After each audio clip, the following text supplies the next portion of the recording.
देशाला जागतिकीकरणाच्या वाटेवर नेणारे आणि नव्या आर्थिक विकासाची देशात सुरुवात करणारे माजी पंतप्रधान व अर्थतज्ञ डॉक्टर मनमोहन सिंग यांच्या पार्थिवावर आज दिल्लीतल्या निगम बोध घाटावर लष्करी व शासकीय इतमामात अंत्यसंस्कार करण्यात आले।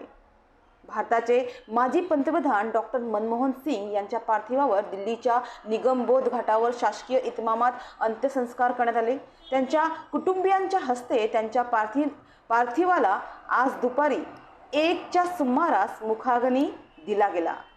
यावेळी डॉक्टर मनमोहन सिंग यांच्या पत्नी गुरशरण कौर आणि त्यांच्या कन्या दमन सिंग तसेच राष्ट्रपती द्रौपदी मुर्मू, पंतप्रधान नरेंद्र मोदी, गृहमंत्री अमित शाह, संरक्षण मंत्री राजनाथ सिंह यांच्यासह काँग्रेस नेत्या सोनिया गांधी, लोकसभा विरोधी पक्षनेते राहुल गांधी, काँग्रेसचे राष्ट्रीय अध्यक्ष मल्लिकार्जुन खरगे, उपराष्ट्रपती जगदीप धनखड़ आदी मान्यवर उपस्थित होते। मनमोहन सिंग यांच्या निधनानंतर देशभरातून शोक व्यक्त करण्यात येत आहे, तर केंद्र सरकारने देशभरात 7 दिवसांचा शोक जाहीर केलाय।